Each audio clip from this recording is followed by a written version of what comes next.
আসসালামু আলাইকুম। Bright multimedia স্কুলের পক্ষ থেকে সকলকে শুভেচ্ছা ও অভিনন্দন। আজকে আমরা উত্তল দর্পণের রশ্মিচিত্র শিখব। আমরা বিম্ব গঠন করা শিখব। তাহলে প্রথমে আমরা একটা উত্তল দর্পণ অঙ্কন করে নিই। তাহলে উত্তল দর্পণ কেমন?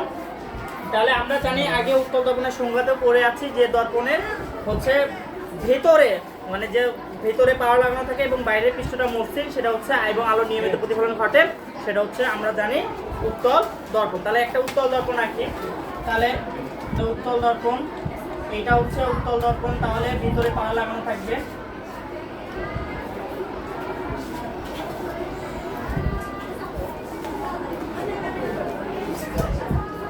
তাহলে উত্তল দর্পণের সময় আমরা কি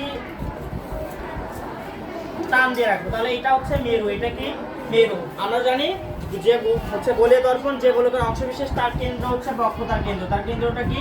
বক্রতার কেন্দ্র। তাহলে এটা বক্রতার কেন্দ্র। এবং বক্রতার কেন্দ্র এবং মেরুর মধ্য বিন্দুকে বলা হয় প্রধান ফোকাস। তার মানে এই মধ্যবিন্দু, এটা মধ্যবিন্দু। তাহলে এটা মধ্যবিন্দুকে কি বলবো আমরা? প্রধান ফোকাস। প্রধান ফোকাসকে এফ দ্বারা প্রকাশ করা হয়। তাহলে আমরা যদি এই গোলীয় দর্পণের যে কোনো জায়গায় যদি লক্ষ্যবস্তু রাখি, তাহলে বিম্ব কেমন হয় সেটা আমরা দেখব। তাহলে আমরা যদি একটা লক্ষ্যবস্তু রাখি, এখানে একটা লক্ষ্যবস্তু রাখি, তাহলে এই জায়গায় যদি একটা লক্ষ্যবস্তু রাখি, তাহলে বিম্ব কেমন গঠন হবে সেটা আমরা দেখব। আমরা বিম্ব গঠনের 3টা নিয়ম শিখছিলাম। তাহলে সেই 3টা নিয়মের মধ্যে যে কোনো 2টা ব্যবহার করে আমরা বিম্ব গঠন করতে পারবো। তাহলে প্রথম নিয়মটা আমরা ব্যবহার করব। প্রথম নিয়মটা কেমন ছিল? প্রথম নিয়মটা ছিল যদি আলোক রশ্মি লক্ষ্যবস্তু থেকে আলোক রশ্মি বক্রতার কেন্দ্র বরাবর আপাতিত করা হয়, তাহলে বক্রতার কেন্দ্র বরাবরই কি হয়ে যাবে? প্রতিফলিত হয়ে যাবে। তার মানে বক্রতার কেন্দ্র আলোক রশ্মি বক্রতার কেন্দ্র বরাবর ফেলবো। কি বরাবর ফেলবো? কেন্দ্র বরাবর ফেলবো। তাহলে কেন্দ্র বরাবর আমরা কি করব? এখান থেকে এই কেন্দ্র বরাবর একটা স্কেল ধরবো। কি ধরবো? স্কেল ধরে আমরা এই বক্রতার কেন্দ্র বরাবর ফেলবো। তাহলে আমরা যেহেতু দর্পণের পিছনেগুলো অবাস্তব হয়, এই জন্য ডট ডট দিয়ে আসছে বলে মনে হয়, এমন মনে হয় প্রতিষ্ঠিত হচ্ছে বলে মনে হয়, তাই জন্য আমরা ডট ডট দিয়ে করবো এখান থেকে। তাহলে আমরা যদি বিম্ব, তাহলে এখান থেকে যদি লক্ষ্যবস্তুটাকে ফেলি, তাহলে আমরা যেহেতু এই বরাবর ফেলছি, তাহলে লক্ষ্যবস্তুটা এত বড় নিব। তাহলে আমরা স্কেল ধরবো। কি ধরবো? স্কেল ধরে এই সোজা আমরা কি করলাম? বক্রতার কেন্দ্র বরাবর আপাতিত করলাম। বক্রতার কেন্দ্র বরাবর কি করলাম? আপাতিত করলে সেটা বক্রতার কেন্দ্র বরাবরে কি হয়ে যায়? প্রতিফলিত হয়ে যায়। তাহলে বক্রতার কেন্দ্র বরাবর আপাতিত করলে তার বক্রতার কেন্দ্র বরাবরে কি হয়ে যায়? প্রতিফলিত হয়ে যায়। তাহলে এই সোজা আমাদের কি হয়ে গেল? প্রতিফলিত হয়ে গেল। তাহলে প্রতিফলিত হয়ে গেল। এরপর আমরা আরেকটা দ্বিতীয় সূত্র বা দ্বিতীয় নিয়মটা ব্যবহার করব। দ্বিতীয় নিয়মটা কি? যে যদি আলোক রশ্মি প্রধান অক্ষের, এটা কি ছিল? প্রধান অক্ষের সমান্তরালভাবে আপতিত করা হয়, তাহলে সেটা প্রধান ফোকাস দিয়ে প্রতিফলিত হয়। কোন দিক দিয়ে প্রতিফলিত হয়? প্রধান ফোকাস দিয়ে প্রতিফলিত হয়। তার মানে আমরা যদি আলোক রশ্মি প্রধান অক্ষের সমান্তরালভাবে ফেলি, তাহলে প্রধান অক্ষের সমান্তরালভাবে যদি ফেলি, যদিও একটু বাঁকা মনে হচ্ছে, কিন্তু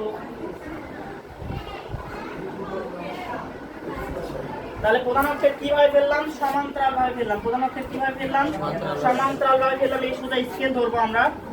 তাহলে প্রধান অক্ষের সমান্তরালভাবে আপাতিত করলে তা কোন দিক দিয়ে যায়?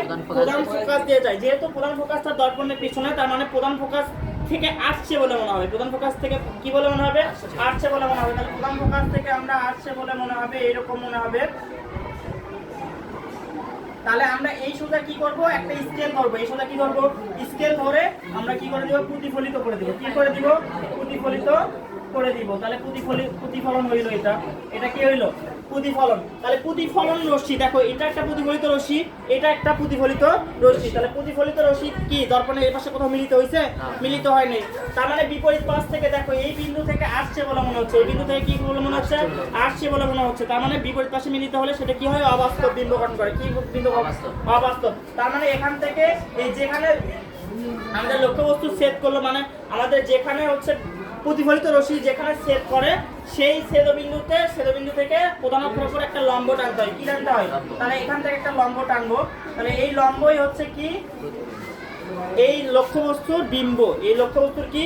বিম্ব। যেহেতু দর্পণের বিপরীত পাশে হয়েছে, তার মানে দর্পণের বিপরীত পাশ থেকে আসছে বলে মনে হয়, সেগুলোকে কি বলা হয়? অবাস্তব বিম্ব। সেগুলোকে কি বলা হয়? তাই এটা অবাস্তব বিম্ব। কি বাস্তব?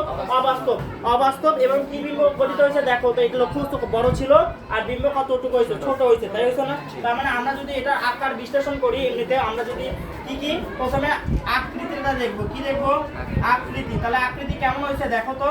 আকৃতি লক্ষ্যবস্তুর থেকে ছোট ছোট হইছে না, তার মানে এটা ছোট বা খর্বিত, ছোট বা কি খর্বিত,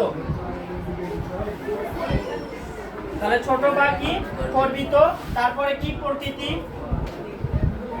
তাহলে প্রকৃতিটা কেমন দেখো, প্রকৃতিটা কি প্রকৃতির দর্পণের পিছনে গঠিত হয়েছে, দর্পণের পিছনে যেটা গঠিত হয় সেটাকে কি বলা হয় অবাস্তব, তার মানে এটা কি হয়েছে অবাস্তব। এবং কেমন হয়েছে দেখতে দেখো, লক্ষ্যবস্তু যেদিকে ছিল বিম্ব সেদিকেই কি হয়েছে গঠন হয়েছে, তার মানে সোজা, তার মানে কি সোজা। এবং অবস্থান, এবং কি অবস্থান, তাহলে অবস্থানটা দেখো, অবস্থানটা কোথায় এসেছে প্রধান ফোকাস আর মেরুর মাঝে, প্রধান ফোকাস আর মেরুর মাঝে, তার মানে প্রধান ফোকাস ও মেরুর কি মধ্যে, বোঝা গেছে। এটা আমাদের হচ্ছে উত্তল দর্পণের রশ্মিচিত্র। তাহলে উত্তল দর্পণের রশ্মিচিত্র আঁকতে করতে পারবো না আমরা, হচ্ছে অবতল দর্পণের সময় দেখছিলাম যে লক্ষ্যবস্তুগুলো এই পাশে থাকতো, লক্ষ্যবস্তুগুলো কোন পাশে থাকতো এই পাশে থাকতো, এবং হচ্ছে বক্রতার কেন্দ্র প্রধান ফোকাসও এই পাশে থাকতো। কারণ কি হচ্ছে অবতল দর্পণের সময় আমাদের এই পাশে মসৃণ পৃষ্ঠ ছিল, এই পাশে কি ছিল মসৃণ পৃষ্ঠ ছিল, আর হচ্ছে এই পাশে কি পাড়া লাগানো ছিল, তাই ছিল না।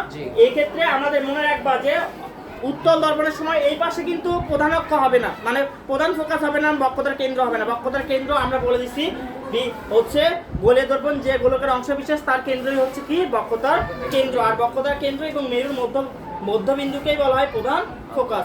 তাহলে উত্তল দর্পণের রশ্মিচিত্র আসলে আমরা পারবো না, সমস্যা আছে। আচ্ছা।